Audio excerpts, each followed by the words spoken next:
Hey, what's going on? You know who it is. You know what it is. All right, you guys. So Terence Crawford takes a trip back down memory lane and gives Danny Garcia and Keith Thurman a reminder of basically the politics he went through when he was basically campaigning and trying to get both of those guys in the ring. Now, Danny Garcia did an interview with Marcos. Him and Keith Thurman both did an interview. Danny Garcia all of a sudden now says he's possibly interested in a fight with Terence Crawford. And then Terence Crawford basically comes back and basically tells him and Keith Thurman the hell with both of y'all, because when I was trying to fight y'all threw up the roadblocks about the other side of the street and all this kind of stuff, and call Al Heyman and who is Terence Crawford their fault.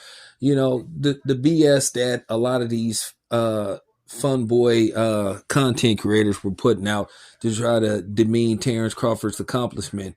But at the end of the day, Terence Crawford said the ultimate fuck you to a lot of these dudes when basically he beat up and battered their guy, Errol Spence, and beat him to a pulp, causing some people to have meltdowns. Some people decided to, not even talk boxing no more. Some people then came up with every excuse from steroids to just, tampered gloves, just every type of conspiracy theory you could think of. But, keep the BS up, because it's just funny to me, and it just goes to show you how pathetic people can be, you know. But nevertheless, he basically just gave them a reminder, and of course, everybody knows Danny Garcia had a chance to fight Terence Crawford back in 2019, if I'm not mistaken. He elected to fight Adrian Granados, and he only made $1.2 million for that fight, and he was guaranteed a minimum of $3 million to fight Terence Crawford.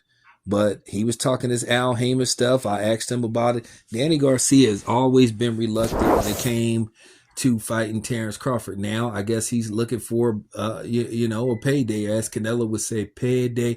Now, if anybody tries to put out this notion, Terence Crawford is ducking Keith Thurman and Danny Garcia, these dudes are predictable, and they're cornballs. So already blew up their latest conspiracy, their latest BS about Shakur Stevenson and Frank Martin. It's easy to take these dudes apart, man, because they're clueless, and you could poke holes in anything they come up with. But it's cool debunking these dudes. It's fun. It get boring sometimes, but at the end of the day, it's random. It's random, and a lot of times, sometimes it has to be necessary, because every once in a while, or should I say maybe far too often, it's just a new conspiracy or a new notion or a new narrative these dudes try to push towards anybody that's not aligned with the PBC. And then they have the audacity to try to say that they for black people and they pro-black and all this stuff. So, like I said, these dudes are laughable, and they just give you just continuous material. It's kind of fun, like debunking their BS. But nevertheless, Danny Garcia could have made $3 million up front, and probably on the back end, an additional million and some change. Because here's the thing. The fight would have been at Madison Square Garden. Terence Crawford, Danny Garcia probably could have got 15, 16, 17, maybe 18,000 people in Madison Square Garden due to the Puerto Rican population that would have came from New York, certain parts of New York, and probably would have traveled, from Philly. Danny Garcia is from Philadelphia, which is about, well, depending on how traffic is about an hour and 20 minutes if it ain't no traffic from New York. So they would have did numbers. So Danny Garcia possibly missed out on anywhere from, possibly maybe 5 million maximum. Then not including the pay-per-view numbers, then the gate. So like I said before, he got talked out of not taking the fight. So, and by who, because that's always the narrative, talking people out of not taking fights. Because I don't want to do business with this dude, or we're reluctant to send our guys to fight on other promotional networks due to the fact that based off, history, we have a losing record against certain promotional companies. So, like I said before, Keith Thurman had a chance. And he was saying the same thing. Terence Crawford ain't fought nobody.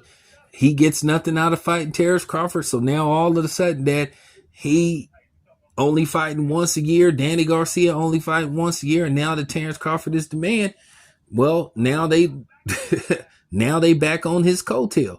But they had their chance. And keep in mind, when Terence Crawford was trying to fight Danny Garcia, when they were disrespecting Terence Crawford, Danny Garcia's father calling Terence Crawford a nappy head and all this other kind of stuff. And, once again, the pro-black dudes was nowhere to be found when that was going on. They was talking all that Afro-Latino, Puerto Ricans are really black and all that shit, when Danny Garcia's father, out of his own mouth, said that he is European Hispanic, which means he was saying that he was white, that he considered himself white. So there you have it, ether.